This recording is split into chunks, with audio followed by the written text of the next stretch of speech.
Welcome back, my dear students. Today we are going to learn about amoebiasis, an intestinal infection caused by the protozoan parasite Entamoeba histolytica.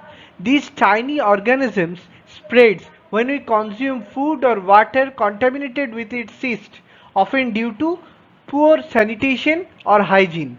Once inside our body, it can cause anything from mild diarrhea to severe dysentery and in some cases even liver abscess. Amoebiasis is very common in tropical and subtropical regions, but with safe drinking water, good hygiene, proper sanitation and timely treatment, we can easily prevent and cure it. Let's explore how this parasite lives, spreads and how we can protect ourselves from its harmful effect. Amoebiasis is an infection of the large intestine caused by a sneaky protozoan parasite called Entamoeba histolytica. It can range from no symptoms at all, but you can still pass it on. Second one is mild diarrhea. Third one is severe amoebic dysentery with blood and mucus in stool. Even dangerous liver abscess in some cases. But good news is with good hygiene, safe water and the right medicine, metronidazole and a luminal agent, it can be prevented and cured. Mode of transmission, how it sneaks in. The first one is the fecal-oral route, or which is the main pathway. The main villain is the mature cyst of Entamoeba histolytica. How they enter you: contaminated food and water, poor hygiene and sanitation, flies and cockroaches acting like delivery agents for the cyst. Person to person spread through contaminated hands, especially in crowded areas with poor sanitation.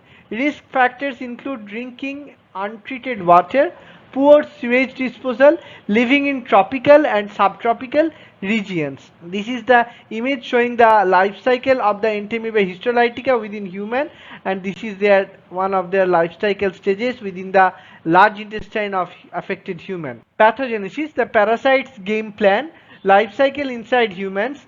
First of all, ingestion. You can swallow the infected stage, that is the mature quadrinucleate cyst. This cyst survives stomach acid like tiny superheroes. Excistation in the small intestine.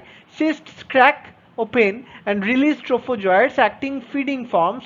Colonization of the large intestine. Trophozoites attach to the intestinal lining and multiply like crazy. Tissue invasion. They release enzymes that eat away the mucosal barrier. Result, so flask-shaped ulcers are formed in the intestine. This damage causes dysentery, bloody mucus-filled stools. Extra-intestinal spread, sometimes parasites enter the bloodstream, travel to the liver from liver abscess. Rarely they reach lungs, brain and other organs in our body. What happens to the host? First of all, asymptomatic carriers pass the cyst in stool without knowing. Second, symptomatic cases, it is mild diarrhea to severe dysentery with dehydration.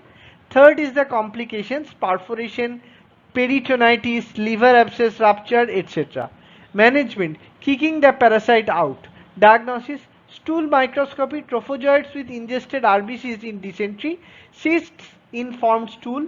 Serology, detect antibodies in extraintestinal disease. Ultrasound, CT scan for liver abscess. Endoscopy to see ulcers in severe cases.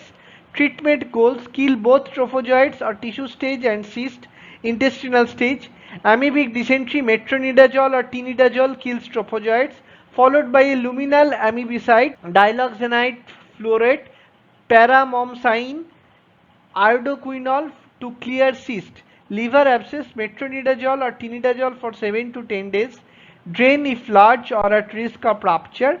Asymptomatic cyst passer, luminal amoebicide only. Supportive care, fluids and electrolytes for dehydration. Nutritional support, surgery for complications like perforation. Prevention and control, drink safe water like boil or filter if needed. Proper sanitation and sewage disposal. Wash hands before eating and after toilet use. Wash fruits and veggies thoroughly. Spread awareness in endemic areas. I hope this class helped you to understand amoebiasis, how it spreads through contaminated food and water, how good hygiene and sanitation can prevent it, and why early diagnosis and proper treatment are essential to avoid serious complications like dysentery or liver abscess. Stay mindful about safe drinking water, wash your hands regularly, and keep your surroundings clean to break the cycle of infection. If this lesson helped you, please like, share, and subscribe. See you next time. Thank you.